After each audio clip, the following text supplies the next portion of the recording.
En este vídeo ofreceré una serie de consejos para que los interesados en probar el estoicismo como filosofía de vida obtengan el máximo beneficio del intento, con el mínimo esfuerzo y frustración. También describiré algunas de las sorpresas y algunos de los placeres que aguardan a los aspirantes a estoicos. El primer consejo que daría a quienes pretendan dar una oportunidad al estoicismo es practicar lo que se denomina estoicismo sigiloso. Creo que harán bien en mantenerlo en secreto. Al practicar el estoicismo en secreto se obtendrán sus beneficios a la vez que se evita un coste significativo, como la burla y el desprecio de conocidos, familiares, vecinos o compañeros de trabajo. En cambio, si la práctica del estoicismo tiene éxito, amigos, familiares, vecinos y compañeros de trabajo percibirán una diferencia en nosotros, un cambio a mejor, pero probablemente no se explicarán la transformación. Si se nos acercan perplejos y nos preguntan por nuestro secreto, podremos decidir revelarles la sórdida verdad, que somos estoicos ocultos. Mi siguiente consejo a los aspirantes a estoicos es no intentar dominar todas las técnicas estoicas a la vez, sino empezar con una y tras ser competente en ella, seguir con otra. Y creo que una buena técnica para empezar es la visualización negativa. En ciertos momentos libres del día, paremos a contemplar la pérdida de aquello que valoramos en la vida. La práctica de esta contemplación puede producir grandes transformaciones en nuestra perspectiva. Nos puede hacer conscientes, aunque sea provisionalmente, de lo afortunados que somos y de todo aquello por lo que podemos estar agradecidos, independientemente de las circunstancias. En mi experiencia, la visualización negativa es a la vida cotidiana lo que la sal es a la cocina. Aunque a un cocinero le requiere un tiempo, una energía y un talento mínimos añadir la sal a la comida, el sabor de todos los alimentos mejorará como resultado. En el mismo sentido, aunque la práctica de la visualización negativa exige un tiempo, una energía y un talento mínimos, quienes la practiquen descubrirán que su capacidad para disfrutar de la vida ha mejorado considerablemente. Después de practicarla, abrazarán la vida que poco antes decían que no valía la pena vivir. Sin embargo, en mi práctica del estoicismo he descubierto que es fácil olvidarse de practicar la visualización negativa durante días o semanas. Creo que sé por qué sucede. Al practicar la visualización negativa aumenta nuestra satisfacción con nuestras circunstancias. Pero al obtener este grado de satisfacción, lo natural es simplemente disfrutar de la vida. De hecho, es decididamente antinatural que alguien satisfecho con la vida pase su tiempo pensando en las cosas malas que puedan suceder. Sin embargo, los estoicos nos recuerdan que la visualización negativa, además de hacernos apreciar lo que tenemos, nos ayudará a evitar que nos aferremos a aquello que apreciamos. En consecuencia, es importante practicarla tanto en tiempos de bonanza como en épocas de carestía. He intentado incorporar a mi práctica la visualización negativa al irme a dormir, como parte de la meditación al acostarse, pero el experimento ha fracasado. Mi problema es que tiendo a dormirme en cuanto mi cabeza se apoya en la almohada, sencillamente. No hay tiempo para visualizar. En cambio, practico la visualización negativa y en líneas generales evalúo mi progreso como estoico mientras conduzco a casa. De esta forma, transformo un tiempo inactivo en tiempo útil. Después de dominar la visualización negativa, un estoico novicio debería dominar la dicotomía del control. Según los estoicos, hemos de establecer una especie de clasificación en la que distinguiremos entre las cosas sobre las que no tenemos ningún control de aquellas sobre las que tenemos un control absoluto, y aquellas sobre las que tenemos un control relativo. Y tras establecer esta distinción, hemos de centrar nuestra atención en las dos últimas categorías. En particular, malgastaríamos nuestro tiempo y nos provocaríamos una ansiedad inútil si nos preocupáramos por aquello sobre lo que no tenemos ningún control. He descubierto que aplicar la dicotomía del control, además de ayudarme a controlar mis propias ansiedades, es una técnica eficaz para disipar las ansiedades de los no estoicos que me rodean, que de otra manera perturbarían mi serenidad. Cuando amigos y familiares comparten conmigo la fuente de su ansiedad, a menudo resulta que aquello los inquieta, está más allá de su control. Mi respuesta en estos casos es señalar este punto. ¿Qué puedes hacer respecto a esta situación? Nada. Por lo tanto, ¿qué sentido tiene preocuparse? Está fuera de tu control, por lo que no tiene sentido angustiarse. Y si estoy de buen humor, añado una cita de Marco Aurelio a este último comentario. No merece la pena hacer nada en vano. Es interesante constatar que, aunque algunas personas a las que he intentado aplicar esta estrategia pueden describirse generosamente como propensas a la ansiedad, casi siempre responden a la lógica de la dicotomía del control. Su ansiedad queda diluida, como mínimo por un tiempo. A un novicio estoico le interesará, para dominar la dicotomía del control, practicar la interiorización de sus objetivos. En lugar de que su objetivo sea ganar el partido de tenis, por ejemplo, sea el de prepararse para dar lo mejor de sí mismo mientras juega. Ese ha de ser su objetivo. Al interiorizar rutinariamente nuestros objetivos, reduciremos, aunque probablemente no eliminemos, la que de otro modo sería una fuente significativa de inquietud en la vida, o la sensación de que hemos fracasado a la hora de alcanzar un objetivo. En la práctica del estoicismo, además de la dicotomía del control, también nos será útil convertirnos en fatalistas psicológicos, en relación con el pasado y el presente, pero no con el futuro. Aunque nos conviene pensar en el pasado y en el presente para aprender aquello que nos servirá para afrontar con serenidad los obstáculos que el futuro nos interponga en el camino, nos negaremos a invertir nuestro tiempo en pensamientos condicionales sobre el pasado y el presente. En tanto el pasado y el presente no se pueden cambiar, es inútil desear que hayan sido de otra forma. Haremos lo que podamos para aceptar el pasado, sea cual sea, y aceptar el presente, sea el que sea. Como hemos visto, los demás suelen ser el enemigo en nuestra batalla por la serenidad. Por esta razón, los estoicos desarrollaron estrategias para enfrentarse a este enemigo, y en concreto, para afrontar los insultos de aquellos con los que mantenemos algún tipo de relación. Uno de los cambios más interesantes en mi práctica del estoicismo ha sido mi transformación, de alguien que temía los insultos a un experto en su recibimiento. Para empezar, los colecciono. Una vez recibido, analizo y categorizo el insulto. A continuación, espero a ser insultado, en la medida en que me permite perfeccionar mi juego de los insultos. Sé que suena extraño, pero una consecuencia de la práctica del estoicismo es que uno busca oportunidades para practicar las técnicas estoicas. Más adelante me extenderé en este sentido. Una de las cosas que hacen que los insultos sean difíciles de gestionar es que suelen aparecer de forma inesperada. Estás conversando tranquilamente con alguien cuando, zas, dice algo que, aunque no pretendía ser un insulto, puede interpretarse fácilmente como tal.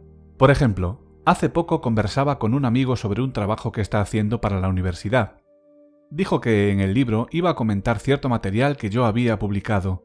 Me complació que tuviera en cuenta mi trabajo, y cuando me disponía a decírselo, llegó el varapalo. «Tengo que decidir», dijo, «si en mi respuesta he de caracterizarte como perverso o simplemente como equivocado». En mi época preestoica habría sentido el aguijón de este insulto y probablemente me habría enfadado. Habría defendido vigorosamente mi trabajo y me habría esforzado en contraatacar con otro insulto. Pero ese día en concreto, ya bajo la influencia de mis primeras influencias de los estoicos, tuve la suficiente presencia de ánimo para responder al insulto de una forma estoicamente aceptable, con una burla dirigida a mí mismo. «¿Por qué no me retratas como alguien simultáneamente perverso y equivocado?», pregunté. El humor autoparódico se ha convertido en mi respuesta habitual a los insultos. Cuando alguien me replica, replico que los hechos son aún peor de lo que sugiere. Si, por ejemplo, alguien sugiere que soy perezoso, respondo que es un milagro que consiga acabar algún trabajo. Si alguien me acusa de tener un ego desmesurado, replico que la mayor parte de los días llega al mediodía antes de ser consciente de que en este planeta vive alguien más que yo. Estas respuestas pueden parecer contraproducentes, ya que al ofrecerlas estoy validando, en cierto sentido, las críticas que quien insulta me está dirigiendo. Sin embargo, al brindar estas respuestas, dejo claro a quien me insulta que tengo la suficiente confianza en mí como para ser impermeable a los insultos. Para mí son una cuestión de broma. Por otra parte, al negarme a entrar en el juego de los insultos, al negarme a responder con otro, dejo claro que estoy por encima de ese comportamiento.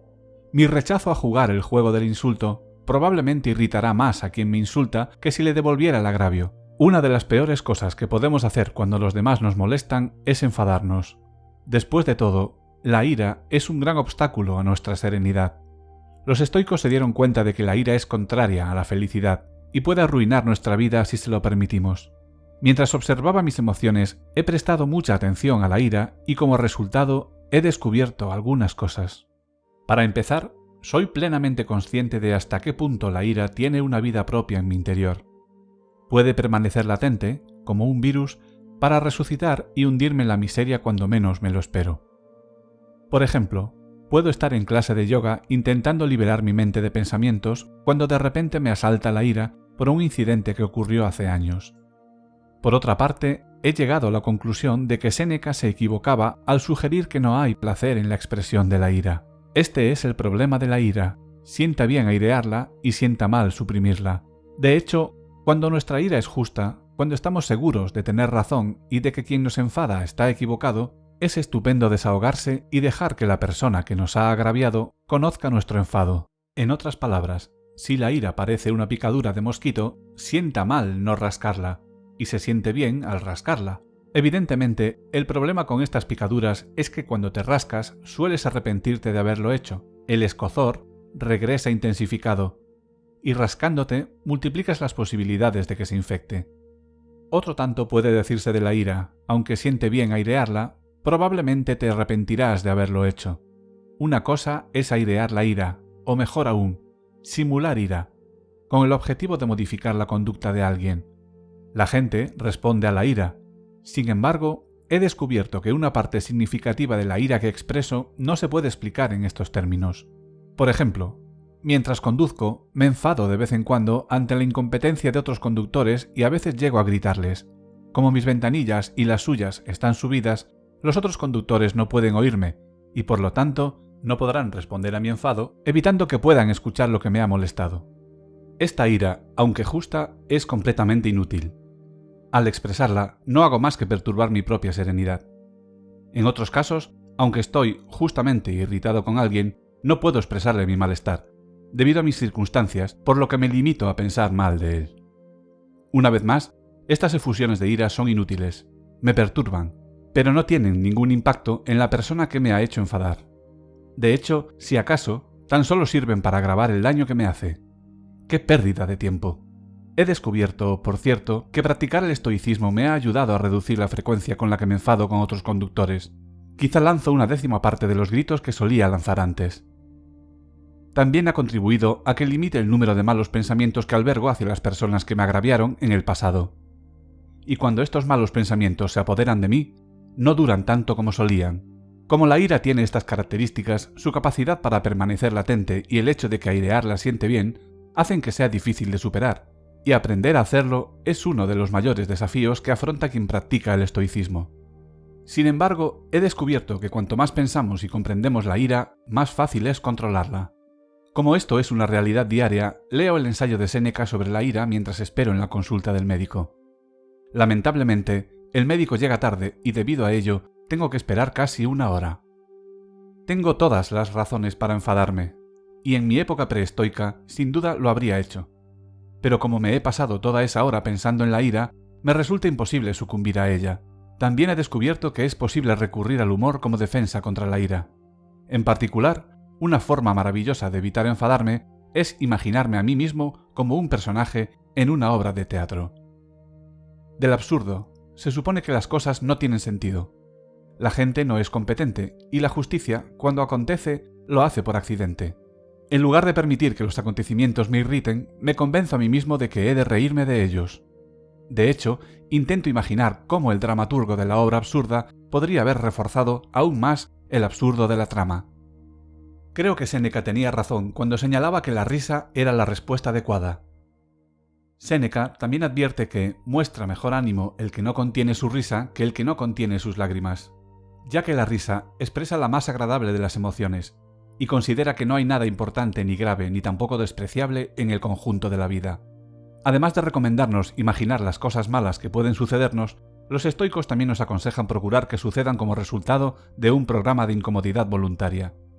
Séneca, por ejemplo, recomienda vivir periódicamente como si fuéramos pobres, y Musonio nos aconseja hacer cosas que nos produzcan incomodidad. Seguir este consejo requiere de un grado de autodisciplina superior al necesario para practicar otras técnicas estoicas. Los programas de incomodidad voluntaria conviene dejarlos para estoicos avanzados. He probado un programa de incomodidad voluntaria. No he intentado caminar descalzo, como sugería Musonio, pero sí un comportamiento menos radical, como vestir ropa ligera o no poner la calefacción en invierno ni el aire acondicionado en verano. También he empezado a asistir a clases de yoga. El yoga ha mejorado mi equilibrio y flexibilidad. me ha recordado la importancia de la postura y me ha hecho muy consciente del poco control que ejerzo sobre los contenidos de mi mente. Y además de concederme este y otros beneficios, el yoga ha sido una maravillosa fuente de incomodidad voluntaria. Al practicar yoga, compongo posturas incómodas y que en algunos casos bordean el dolor. Por ejemplo, doblo las piernas hasta casi provocarme un calambre antes de descensarlas. Sin embargo, mi profesora de yoga jamás habla del dolor. Por el contrario, habla de posturas que provocan una sensación muy intensa. Me ha enseñado a dirigir la respiración hacia la zona que duele, lo que resulta fisiológicamente imposible, si lo que experimento es, por ejemplo, un calambre en la pierna. Y sin embargo, es innegable que la técnica funciona. Otra fuente de incomodidad y ciertamente de entretenimiento y placer es el remo. Poco después de empezar a practicar el estoicismo, aprendí a remar en un bote de competición, y desde entonces he participado en carreras. Los remeros nos exponemos al calor y a la humedad en el verano, y al frío, el viento y a veces incluso la nieve en primavera y otoño. El agua nos salpica sin miramientos, nos salen ampollas y luego callos. Quitarse los callos es una de las actividades predilectas de los remeros serios cuando están fuera del agua. Además de ser una fuente de incomodidad física, el remo es una maravillosa fuente de incomodidad emocional. En particular, me ha proporcionado una lista de miedos que superar. Los botes de remo son muy inestables. De hecho, en cuanto se presenta la oportunidad, arrojarán alegremente al remero al agua. Me costó un esfuerzo considerable superar mi temor a volcar, sobreviviendo con éxito a 3 vuelcos. A partir de ahí, seguí trabajando en mis miedos. Entre ellos, el temor a remar en la oscuridad previa al amanecer, el temor a abandonar el muelle mientras estoy de pie en el bote, y el temor a encontrarme en mitad de un lago, a cientos de metros de la costa más cercana, en una diminuta embarcación, lo que me traicionó 3 veces. Cada vez que emprendas una actividad en la que el fracaso es posible, quizás sientas un cosquilleo en el estómago. Antes, he mencionado que desde que me he convertido en estoico, soy un coleccionista de insultos. También colecciono cosquilleos en el estómago. Me gusta participar en actividades, como la competición de remo, que hacen brotar ese cosquilleo solo para poder practicar las técnicas estoicas y enfrentarme a esas situaciones. Después de todo, las emociones son un componente importante del temor al fracaso, por lo que, al afrontarlas, estoy trabajando para superar ese temor. En las horas previas a la carrera, me inunda un cosquilleo realmente magnífico. Hago lo que puedo para volverlo a mi favor. Me ayuda a concentrarme en la carrera. En cuanto la carrera ha empezado, el cosquilleo se desvanece. Además, he buscado el cosquilleo en otras actividades. Por ejemplo, después de empezar a practicar el estoicismo, decidí aprender a tocar un instrumento musical, algo que nunca había hecho antes. El instrumento elegido fue el banjo. Varios meses después de acudir a clase, mi profesor me preguntó si me gustaría participar en el concierto que iban a dar sus alumnos. Al principio, rechacé su oferta. No parecía muy divertido arriesgarse a sufrir una humillación pública intentando tocar el banjo ante un grupo de extraños. Pero luego, se me ocurrió que era una maravillosa oportunidad para colocarme en una situación de incomodidad psicológica y enfrentarme a mi temor al fracaso, y eventualmente vencerlo. Accedí a participar. El concierto fue el acontecimiento más estresante que he experimentado en mucho tiempo. No es que me diera miedo la multitud. Puedo entrar en una clase de 60 estudiantes a los que no conozco y empezar a darles clases sin sentir ninguna ansiedad. Pero esto era diferente. Antes de la experiencia, el cosquilleo me devoraba por dentro. Y no solo eso. También caí en un estado alterado de conciencia en el que el tiempo se distorsionó, y las leyes de la física dieron la impresión de dejar de funcionar. Finalmente, por abreviar, sobreviví al concierto. El cosquilleo que experimento al participar en una regata o dar un concierto de banjo es, evidentemente, un síntoma de ansiedad, y podría parecer contrario a los principios estoicos abandonar mi senda para caer en un estado de ansiedad. De hecho, si uno de los objetivos del estoicismo es alcanzar la serenidad, ¿no debería desviarme y evitar actividades que me provoquen ansiedad? En lugar de coleccionar cosquilleos, ¿no debería huir de ellos? En absoluto. Al provocarme ansiedad, dando, por ejemplo, un concierto de banjo, estoy evitando buena parte de la ansiedad que en el futuro me pueda asaltar. Ahora, al afrontar un nuevo reto, hay poderosas razones que me amparan. Comparado con el recital de banjo, este nuevo reto no es nada. Sobreviví a aquel desafío y sin duda sobreviviré a este. En otras palabras, al participar en el recital, me he inmunizado contra buena parte de la ansiedad futura. Sin embargo, es una inmunización que se desvanecerá con el tiempo. por lo que necesitaré reinmunizarme con otra dosis de cosquilleo. Cuando participo en actividades que me provocan incomodidad física y mental, me veo a mí mismo, o en todo caso a una parte de mí, como a un adversario en algún tipo de juego. Este adversario, mi otro yo, por así decirlo, funciona con el piloto automático evolutivo, solo quiere estar cómodo y disfrutar de las oportunidades para el placer. A mi otro yo le falta autodisciplina, abandonado a sus propios recursos. Siempre buscará el camino más fácil en la vida, y debido a ello, apenas será algo más que un mero buscador de placeres. También es un cobarde. Mi otro yo no es amigo mío, al contrario, hay que considerarlo, en palabras de Epícteto, un enemigo al acecho. Para ganar puntos en la competición con mi otro yo, he de establecer mi supremacía sobre él. Para ello, he de provocarle una incomodidad que podría haber evitado fácilmente, así como evitar que experimente placeres que de otro modo habría disfrutado. Cuando teme hacer algo, debo obligarle a afrontar sus temores y superarlos. ¿Por qué jugar a este juego contra mi otro yo? En parte, para alcanzar una mayor autodisciplina. ¿Y por qué la autodisciplina es algo que merece la pena poseer? Porque quienes la poseen tienen la capacidad de determinar qué hacer con su vida. Quienes carecen de ella vivirán determinados por alguien o algo, y como resultado, corren el peligro real de desperdiciar sus vidas. Enfrentarme a mi otro yo también me ayuda a fortalecer mi carácter. Soy consciente de que hablar hoy en día de fortalecer el carácter hará que más de uno sonría burlonamente. Pero es una actividad que los estoicos habrían asumido de buen grado y que recomendarían a quien quisiera disfrutar de una buena vida. Otra buena razón para enfrentarme a mí mismo es que, por sorprendente que resulte, es divertido. Es muy disfrutable ganar un punto en este juego cuando, por ejemplo, superamos un miedo. Los estoicos eran conscientes de ello. Epícteto habla del placer derivado de negarnos diversos placeres. En esa misma dirección, Séneca también nos recuerda que aunque nos resulte desagradable soportar una situación, si logramos superarla, estaremos complacidos con nosotros mismos. Cuando participo en competiciones de remo, puede dar la impresión de que quiero vencer al resto de los regatistas, pero en realidad estoy involucrado en una competición mucho más significativa, la que llevo a cabo con mi otro yo. Él no quería aprender a remar, él no quería entrenarse, prefería quedarse en una cama calentita en las horas previas al amanecer. No quería remar hasta la línea de salida. De hecho, mientras se dirigía hacia allí, no paraba de quejarse de lo cansado que estaba. Y durante la carrera, quería dejar de remar y permitir que ganara otro. Si dejas de remar, me decía con la voz más seductora, todo este dolor acabará. ¿Por qué no dejarlo? Piensa en lo bien que te sentirás. Es curioso, pero mis competidores en la carrera son simultáneamente mis compañeros de equipo en la competición, mucho más importante, contra mi otro yo. Al remar unos contra otros, todos remamos contra nosotros mismos, aunque no todos lo hacemos conscientemente. Para remar contra los demás, hemos de superarnos individualmente, superar nuestros temores, nuestra pereza y nuestra falta de autodisciplina. Y es completamente posible perder la competición contra el resto de los remeros, de hecho, llegar el último, y en el proceso, haber triunfado en la competición con el otro yo.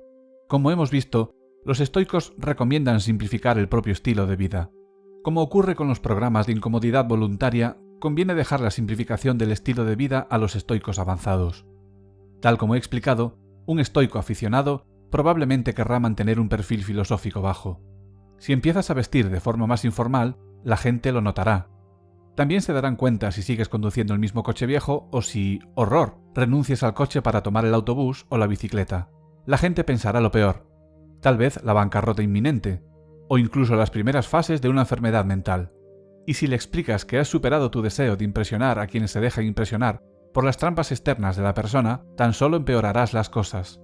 Cuando empecé a experimentar con un estilo de vida simplificado, me llevó un tiempo acostumbrarme. Cuando, por ejemplo, alguien me preguntó dónde había comprado la camiseta que vestía y respondí que en una tienda de segunda mano, me sentí un poco avergonzado. Este incidente me ayudó a apreciar la forma en que Catón afrontaba este tipo de emociones. Como hemos visto, Catón vestía de otra forma como parte de un ejercicio de entrenamiento. Quería aprender, avergonzarse solo de aquello que era realmente vergonzoso. Por lo tanto, abandonó sus costumbres para hacer cosas que despertaran emociones inapropiadas de vergüenza en su fuero interno, tan solo para entrenarse en la superación de esas emociones. En este sentido, últimamente he estado intentando emular a Catón. Desde que me convertí en estoico, mis deseos han cambiado por completo. Ya no deseo muchas cosas de las que antes consideraba esenciales para una vida digna. Vestía de forma elegante, y ahora mi guardarropa puede describirse como utilitario. Tengo una corbata y un abrigo de vestir que puedo ponerme cuando lo necesito. Por suerte, rara vez me hacen falta. Quería un coche nuevo, pero cuando mi viejo coche de 16 años murió recientemente, lo he sustituido por otro de 9 años de antigüedad, algo que hace una década no habría imaginado que iba a hacer. El nuevo coche, por cierto, incluye 2 elementos que no tenía el viejo, un sujetavasos y una radio que funciona. Hubo un tiempo en el que comprendía por qué alguien quería tener un Rolex. Ahora, ese comportamiento me deja perplejo. Antes, tenía menos dinero del que creía necesitar. Ya no es así, en gran medida porque deseo pocas de las cosas que el dinero puede comprar. Leo que muchos de mis conciudadanos españoles tienen problemas económicos. Tienen la desafortunada tendencia a utilizar todo el crédito disponible. Y cuando esto no satisface sus deseos de bienes de consumo, siguen gastando de todos modos. Uno sospecha que muchos de estos individuos serían prósperos, no estarían arruinados y también serían más felices de haber desarrollado la capacidad para disfrutar de los placeres sencillos de la vida. Me he convertido en un consumidor disfuncional. Cuando visito unos grandes almacenes, por ejemplo, no compro nada. Al contrario, miro a mi alrededor y me asombran todas las cosas que no necesito y que no me imagino deseando. Mi única distracción en un centro comercial es observar a los demás. Sospecho que la mayoría de ellos no van allí porque necesiten comprar algo. Más bien, acuden con la esperanza de despertar el deseo de algo que, antes de llegar al centro comercial, no deseaban. Puede ser un suéter de cachemira, una llave de tubo o el último teléfono móvil. ¿Por qué esa tendencia a crear un deseo? Porque si crean uno, podrán disfrutar de la euforia que acompaña la extinción del deseo una vez hemos comprado el objeto. Evidentemente, esta euforia tiene tan poco que ver con la verdadera felicidad como tomar un chute de heroína tiene que ver con la felicidad de un adicto a esta sustancia. Dicho esto, he de añadir que no tengo tan pocos deseos consumistas porque luche conscientemente contra ellos. Al contrario, estos deseos simplemente han dejado de formarse en mi mente o, en todo caso, no se forman tan a menudo como solían. En otras palabras, mi capacidad para formar deseos que tengan que ver con los bienes de consumo parece haberse atrofiado. ¿Qué ha provocado esta situación? La profunda comprensión, gracias a la práctica del estoicismo, de que adquirir las cosas que los miembros de mi círculo social suelen desear y por las que trabajan duro, a largo plazo no marcará diferencia alguna en mi felicidad, ni contribuirá a que tenga una buena vida. En particular, si adquiero un coche nuevo, ropa elegante, un Rolex o una casa más grande, estoy convencido de que no sería más feliz de lo que soy ahora, y tal vez incluso mi grado de felicidad podría verse perturbado. Como consumidor, tengo la impresión de haber cruzado un gran abismo. Parece improbable que alguna vez regrese al consumismo inconsciente que una vez me pareció tan entretenido. Ahora voy a describir un sorprendente efecto secundario de la práctica del estoicismo. Como estoico, estarás constantemente preparado para sentir malestar, implicándote en la visualización negativa o provocando, voluntariamente, una situación de incomodidad. Si el malestar no se produce, es posible que tengas un tipo especial de decepción. Puedes desear que tu estoicismo sea puesto a prueba para descubrir si en efecto posees las destrezas de gestión del malestar que te has esforzado en adquirir. En otras palabras, eres como un bombero que se ha entrenado en apagar fuegos durante años, pero cuyos servicios no han sido requeridos nunca para extinguir un incendio real, o como un futbolista que, tras entrenarse durante toda la temporada, no sale del banquillo. En este sentido, el historiador Paul Van ha comentado que si intentamos practicar el estoicismo, una vida tranquila es en realidad inquietante, porque no sabemos si seremos fuertes en caso de tempestad. Análogamente, según Séneca, cuando alguien intenta perjudicar a un sabio, el sabio puede dar las gracias, ya que las heridas no solo no le hieren, sino que le ayudan. Tan lejos está de encogerse ante los golpes de las circunstancias y de los hombres, que incluso considera que las heridas son ventajosas, ya que gracias a ellas encuentra el modo de ponerse a prueba a sí mismo y a su virtud. Séneca también sugiere que un estoico puede dar la bienvenida a la muerte por cuanto ésta representa la última prueba para un estoico. Aunque no practico el estoicismo desde hace mucho, he descubierto en mí el deseo de ponerlo a prueba. Ya he mencionado mi deseo de ser insultado. Quiero saber si responderé a las vejaciones de una forma apropiadamente estoica. También me he apartado de mi camino para ponerme en situaciones que pongan a prueba mi valor y mi voluntad. En parte, para descubrir si soy capaz de superar esas pruebas. y mientras redactaba el guión para este vídeo, tuvo lugar un incidente que me ofreció una profunda comprensión del deseo de los estoicos de poner a prueba su filosofía de vida. El incidente en cuestión tuvo lugar cuando empecé a detectar destellos de luz en la periferia de mi campo visual, cuando parpadeaba en una habitación a oscuras. Fui al oculista y me comunicó que tenía un desgarro en la retina y que, para evitar el desprendimiento, tenía que someterme a cirugía láser. La enfermera que me preparó me explicó que el doctor barrería reiteradamente mi retina con un rayo láser de alta potencia. Me preguntó si alguna vez había asistido a un espectáculo de luces y me dijo que lo que iba a contemplar era mucho más espléndido. El doctor entró en la habitación y empezó la operación. Los primeros destellos de luz fueron intensos y hermosos, pero luego ocurrió algo inesperado. Dejé de ver el estallido de luz. Aún podía oír el sonido del láser, pero no veía nada. De hecho, cuando el láser fue desconectado, todo lo que podía ver con el ojo operado era una mancha púrpura que cubría todo mi campo visual. Pensé que algo había ido mal en la operación, tal vez un mal funcionamiento del láser, y que me había quedado ciego de un ojo. Este pensamiento fue inquietante, evidentemente, pero vino acompañado por otro pensamiento completamente inesperado. Me descubrí a mí mismo reflexionando sobre cómo reaccionaría si perdiera la visión de un ojo. En particular, ¿sería capaz de afrontarlo a la manera estoica? En otras palabras, estaba respondiendo a la posible pérdida de visión en un ojo juzgando la potencial prueba estoica que supondría esa pérdida. Probablemente, esta respuesta parezca extraña, lo sigue siendo para mí. Sin embargo, era mi respuesta, y al reaccionar así, experimenté un efecto secundario predecible, algunos dirían perverso, de la práctica del estoicismo. Informé a la enfermera de que no podía ver con el ojo operado. Ella me dijo al fin, ¿por qué no lo hizo antes? Me dijo que era normal y que recuperaría la visión en 1 hora. Así fue, y como resultado fui privado, por suerte, creo, de esta oportunidad de poner a prueba mi estoicismo. A menos que una muerte imprevista lo impida, en 1 década tendré que enfrentarme a una gran prueba para mi estoicismo. Tendré 65 años. En otras palabras, estaré en el umbral de la vejez. A lo largo de toda mi vida he buscado referencias, personas que habían vivido antes que yo determinada etapa de la vida, y que lo habían hecho de forma exitosa. Al llegar a los 50, empecé a examinar a personas de 70 y 80 a fin de encontrar referencias. Descubrí que era fácil encontrar referencias negativas en ese grupo de edad. Mi objetivo, pensaba, era evitar acabar como ellas. Sin embargo, las referencias positivas resultaron ser muy escasas. Cuando acudí a mis conocidos de 70 y 80 años y les pedía consejo para afrontar el inicio de la vejez, todos tenían la molesta tendencia a brindar la misma perla de sabiduría: no te hagas viejo. Salvo el descubrimiento de un medicamento que actuara como fuente de la juventud, la única forma de seguir este consejo era suicidándome. En consecuencia, se me ocurrió que eso era precisamente lo que me estaban aconsejando, aunque de manera indirecta. También se me ocurrió que su consejo de no hacerse viejo reflejaba la observación de Musonio, según la cual, bendito aquel que no muere tarde, sino bien.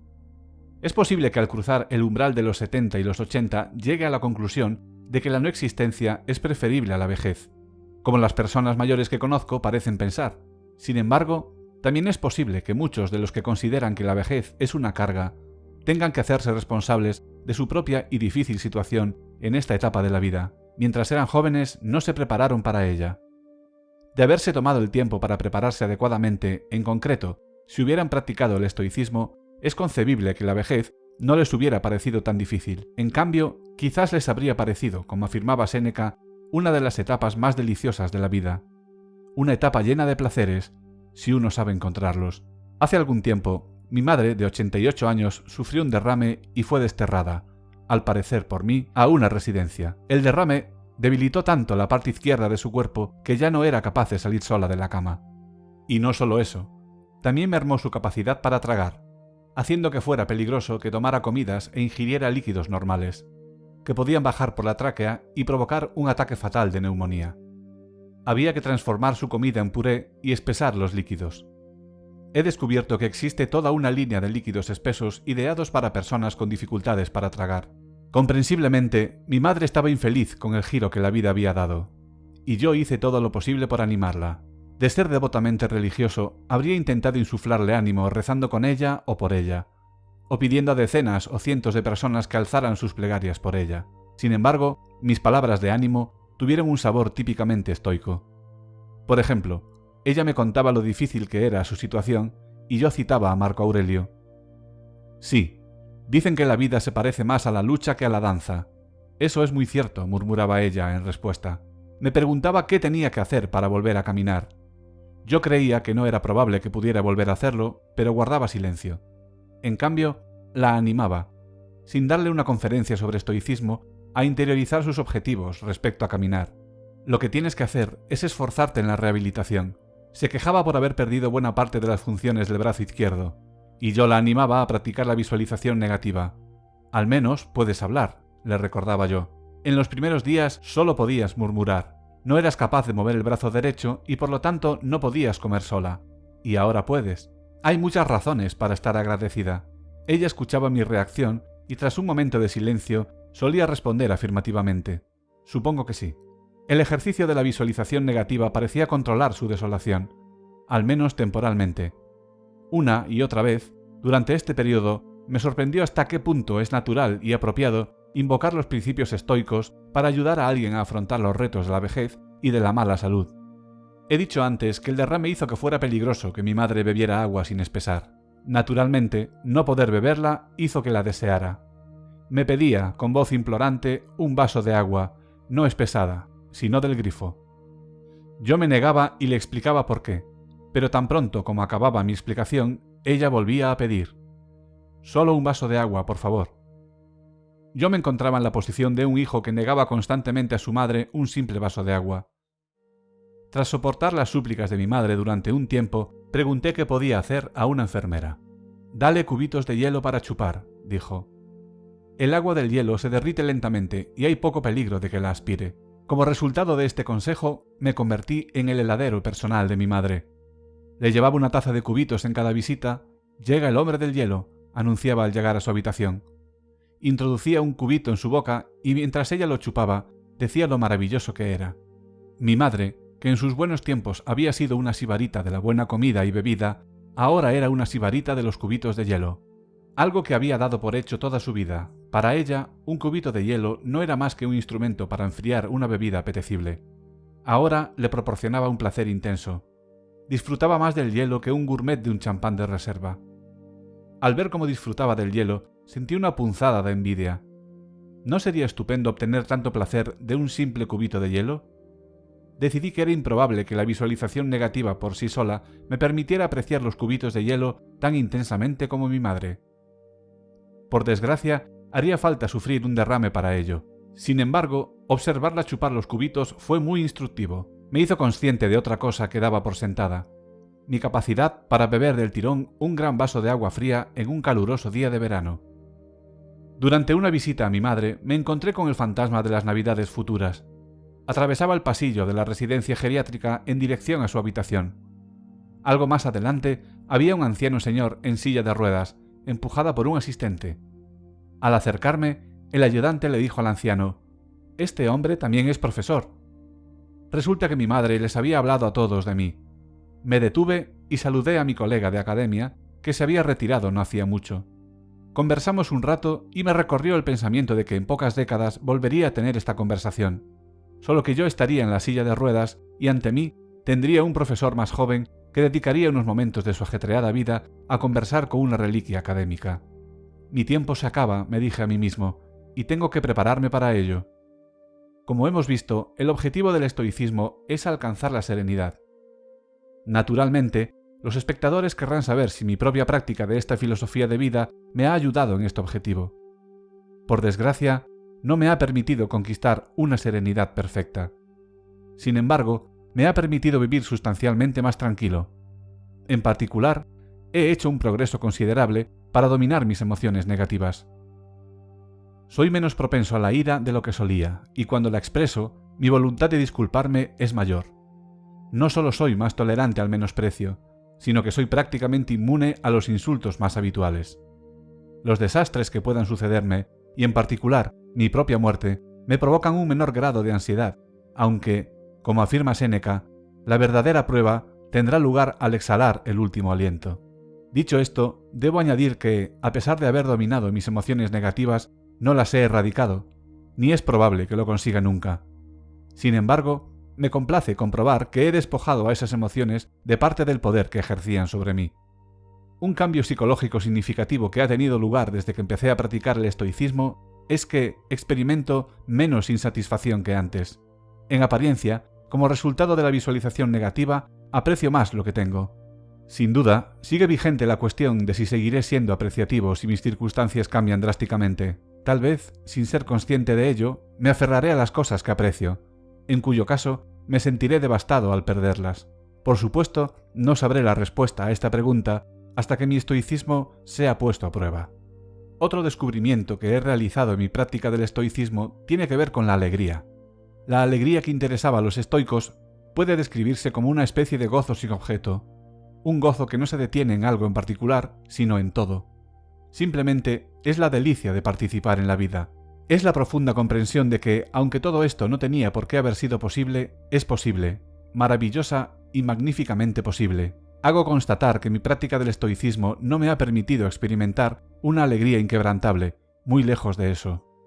Tampoco he sentido la felicidad del sabio estoico ante la comprensión de que esta felicidad no puede ser perturbada por acontecimientos externos. Sin embargo, mi práctica del estoicismo me ha hecho susceptible a estallidos periódicos de alegría ante todo cuanto nos rodea. Es curioso, pero cuando empecé a experimentar estos estallidos no estaba muy seguro de qué hacer con ellos. ¿Debería aceptar mis sentimientos de alegría o mantenerlos a distancia? De hecho, como adulto de mente sobria, he de intentar sofocarlos. Desde entonces, he descubierto que no estoy solo al sospechar de las emociones de alegría. Luego, se me hizo evidente que era una completa estupidez no aceptarlas. Y eso es lo que, como estos comentarios, me hacen parecer terriblemente autocomplaciente y jactancioso. Tened la seguridad de que la práctica del estoicismo no exige que contemos a los demás el placer que nos produce estar vivos o comunicar los estallidos de alegría que hemos experimentado en los últimos tiempos. De hecho, no hay duda de que los estoicos habrían desaconsejado esta actitud. Entonces, ¿por qué os estoy contando mi estado de ánimo? Porque responde a vuestra pregunta legítima de si ofrece el estoicismo los bienes psicológicos que promete. En mi caso sí, en un grado más que satisfactorio. Sin embargo, dicho esto, en el futuro haré cuanto pueda para ser admirablemente modesto en cualquier declaración pública respecto a mi estado anímico. Aunque soy estoico practicante, he de confesar en esta parte final del vídeo que tengo ciertos recelos hacia esta filosofía. Según los estoicos, si busco la serenidad, he de renunciar a otros objetivos que otra persona en mis circunstancias tendría, como poseer un coche caro último modelo o vivir en una casa de 1 millón de euros. Pero, ¿y si todo el mundo tiene razón y los estoicos se equivocan? Existe la posibilidad de que algún día eche la vista atrás, examine lo que denominaré mi fase estoica y me sienta perplejo y abatido. ¿En qué estaba pensando?, me preguntaré. Si pudiera recuperar aquellos años... No soy el único estoico en albergar estas dudas. En su ensayo sobre la serenidad, por ejemplo, Séneca mantiene una conversación imaginaria con Sereno, un estoico que dudaba del estoicismo. Cuando Sereno convivía con personas con valores normales, por ejemplo, después de cenar en una casa donde se pisan piedras preciosas y las riquezas están por todas partes, descubre en sí mismo un aguijón secreto y la duda de si la otra vida no es mejor. Los comentarios anteriores evidencian que yo también he sentido ese aguijón secreto.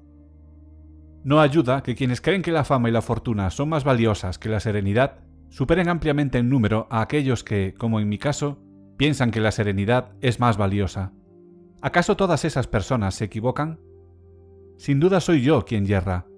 Al mismo tiempo, y gracias a mi investigación sobre el deseo, sé que los filósofos y pensadores religiosos que han estudiado la vida y cómo suele vivir la gente han llegado a la conclusión, casi sin excepción, de que la gran mayoría se equivocan en su forma de vivir. Estos pensadores también tienden a inclinarse hacia la serenidad como algo que merece la pena perseguir, aunque muchos de ellos no están de acuerdo con los estoicos acerca de cuál es el mejor modo de conquistarla. Cuando me asaltan las dudas sobre el estoicismo, mi práctica actual consiste en recordar que vivimos en un mundo en el que la certidumbre solo es posible en las matemáticas. En otras palabras, vivimos en un mundo en el que, hagamos lo que hagamos, podemos estar cometiendo un error. Esto quiere decir que, si bien es cierto que puedo equivocarme al practicar el estoicismo, también puedo cometer un error si lo rechazo en favor de otra filosofía de vida.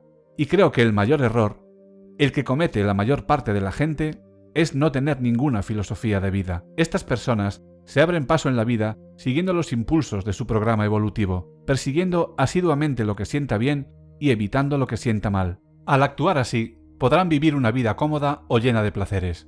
Sin embargo, sigue vigente la cuestión de si podrían tener una vida mejor dando la espalda a su programación evolutiva, dedicando tiempo y energía a adquirir una filosofía de vida. Según los estoicos, la respuesta a esta pregunta es que una vida mejor es posible. Una vida que contenga menos comodidad y placer, pero una alegría considerablemente mayor. Sospecho que, en las próximas décadas, si vivo lo suficiente, las dudas que abrigo respecto al estoicismo quedarán a un lado a medida que el proceso de envejecimiento se haga patente. Las técnicas estoicas pueden mejorar la vida en tiempos de bonanza, pero en las malas épocas es cuando la eficacia de estas técnicas se hace más evidente. Si el estoicismo es beneficioso en mi sexta década de vida, probablemente me resultará indispensable en la octava o novena década. A menos que yo sea una persona inusual, las mayores pruebas de mi vida me esperan en el futuro. Creo que agradeceré haber desarrollado una comprensión y aprecio del estoicismo antes de que estas pruebas sean administradas. ¿Sería bueno tener la prueba de que el estoicismo o cualquier otra filosofía de vida es la filosofía correcta? Desgraciadamente, la prueba ofrecida por los estoicos no es convincente, y es poco probable que en el futuro tengamos una prueba alternativa. En ausencia de esta demostración, hemos de actuar sobre la base de probabilidades. Cierto tipo de persona, una persona en determinadas circunstancias con un cierto tipo de personalidad, tiene muchas razones para pensar que el estoicismo merece un intento. Practicar el estoicismo no exige mucho esfuerzo. De hecho, exige menos esfuerzo que el necesario para vivir sin una filosofía de vida. Podemos practicar el estoicismo sin llegar a ser más sabios, y también practicarlo por un tiempo y a continuación abandonar y no ser peores por haberlo intentado. En otras palabras, no hay mucho que perder si le damos una oportunidad al estoicismo como filosofía de vida, y hay potencialmente mucho que ganar. De hecho, según Marco Aurelio, es posible que, gracias al estoicismo, adquiramos una vida completamente nueva. Animo a los espectadores de este vídeo a acudir a las fuentes primarias de los pensadores que menciono en este vídeo. Al hacerlo, quizá descubran que su propia interpretación de los estoicos difiere de la mía, y sin duda descubrirán que en este vídeo hay muchas pepitas de sabiduría y comprensión estoica que he tenido que omitir. Quienes deseen leer a los estoicos harán bien en empezar con los ensayos de Séneca, en especial sobre la felicidad, sobre la tranquilidad del ánimo y sobre la brevedad de la vida. Pueden encontrarse en Séneca Dialogues and Essays. Este volumen también tiene la ventaja de ser lo suficientemente pequeño como para caber en un bolso o bolsillo. Así pues, si los espectadores acuden a un banquete ofrecido por no filósofos y la conversación se centra en temas inapropiados, pueden deslizarse a una esquina tranquila, sacar su libro de Séneca y leer. Las cartas de Séneca también merecen atención. Hay más de 100 cartas, y algunas tienen más interés que otras. Por otra parte, sus temas son variados. En la carta 83, por ejemplo, Séneca habla del alcohol. En las cartas 12 y 16, de la vejez. Y en la carta 7, de los combates de gladiadores. Y describe cómo, durante las pausas del espectáculo, los espectadores pedían que se cortaran algunos cuellos para tener algo que ver. Por lo tanto, muchos espectadores harán bien en buscar un libro que incluya una selección de estas cartas, de las que, por cierto, estoy trabajando por traerlas al canal en vídeo, de forma comprensible y sacando las pepitas de oro que contiene cada una de ellas. También merece la pena leer a Musonius Rufus por su consejo práctico aplicado a la vida cotidiana. Los espectadores que deseen degustar Epícteto pueden empezar con su manual, también conocido como Enquiridión. Tiene la ventaja de ser breve, fácil de conseguir y filosóficamente accesible. Es una gema en el mundo de la literatura filosófica. Las meditaciones de Marco Aurelio también son fáciles de leer y de conseguir. Sin embargo, la lectura de esta obra puede ser un tanto frustrante, ya que se trata de una recopilación de observaciones reiterativas e inconexas, salvo por el tema estoico. A los espectadores también les puede interesar ir más allá de los estoicos. Por ejemplo, pueden optar por echar un vistazo a los esbozos biográficos de los estoicos griegos Diógenes Laercio. Los esbozos de Zenón, de Citio, Cleantes y Crisipo se encuentran en el volumen 2 de Diógenes Laercius, también en Low Classical Library, y si el espectador tiene en sus manos este volumen, será divertido echar un vistazo a la biografía de Diógenes de Sinope, el cínico. Combina sabiduría con humor de una forma admirable. Y quizá les apetezca echar una ojeada a los ensayos de Schopenhauer en The Wisdom of Life and Counsels and Maxims. Aunque no explícitamente estoicos, estos ensayos tienen un tono típicamente estoico. También les puede interesar la novela A todo un hombre, de Tom Wolfe, en la que un personaje descubre casualmente el estoicismo y empieza a practicarlo. Por último, los lectores pueden obtener cierta comprensión de la práctica del estoicismo y otras muchas filosofías de vida en este canal de YouTube, en el que intento compartir todos los conocimientos disponibles no solo sobre estoicismo, sino también sobre otras filosofías interesantes de una forma accesible, para todas las personas que lo deseen. Ha sido un verdadero placer compartir estas reflexiones contigo. Gracias por ver el vídeo hasta el final. No dudes en echar un vistazo al canal si quieres ver más vídeos interesantes y de comentar tu opinión sobre este vídeo. Nos vemos en el próximo.